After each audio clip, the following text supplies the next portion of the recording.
आता जळगावमधून एक मोठी बातमी आहे। जळगावच्या भडगावच्या हॉटेलमध्ये भीषण स्फोट झालेला आहे। 10 ते 15 जण जखमी झाल्याचं कळतंय। परिसर हादरलेला आहे। जळगाव जिल्ह्यातील भडगाव शहरात आज एक गंभीर घटना घडली असून छत्रपती शिवाजी महाराज चौकात नवी मिलन हॉटेलमध्ये अचानक स्फोट झाल्यानं परिसरात एकच खळबळ उडाली आहे। स्फोटावेळी हॉटेलमध्ये चहा पिण्यासाठी बसलेले 10 ते 15 जण गंभीर जखमी झाल्याचं कळतंय। स्फोट इतका जोरदार होता की संपूर्ण परिसर हादरून गेला।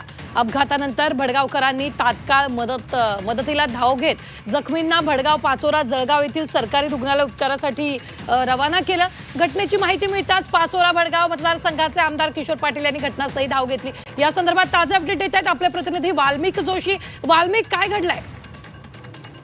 जळगाव जिल्ह्यातील भडगाव या ठिकाणी एका चहाच्या टपरीवर काही लोक नागरिक तिथे बसलेले होते आणि अचानकच ज्या ठिकाणी फ्रीज होतं, म्हणजे ज्याच्यामध्ये शीतल ठेवण्यात होतं, त्याच ठिकाणी त्याचा ब्लास्ट झालेला, शॉर्ट सर्किटमुळे हा ब्लास्ट झाल्याचं माहिती पडत आहे।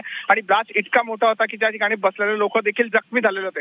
आता त्याच ठिकाणी ज्या ठिकाणी घटना घडली त्यावेळेस तिथं धुवाळ नागरिक ज्या ठिकाणी चहा पित असताना त्यांना कळलंच नाही, पण मात्र या घटनेमध्ये साधारण 15 ते 20 जण जखमी झालेले आहेत। त्यांना खाजगी व तसं शासकीय रुग्णालयात त्या ठिकाणी रवाना करण्यात आलेला आहे। अनेक लोक यामध्ये भाजलेले देखील आहे। अक्षरशः क्षणामध्ये हा मोठा ब्लास्ट झाला आणि यामुळे मोठा घटना या भडगावमध्ये घडल्याची पाहायला मिळते। रुबिनाजी, निश्चित धन्यवाद वाल्मिक ताजे अपडेट देण्यासाठी। मात्र आताच्या क्षणाची ही सगळ्यात मोठी बातमी आपण पाहतोय। भडगावच्या हॉटेलमध्ये हा भीषण स्फोट झालेला आहे।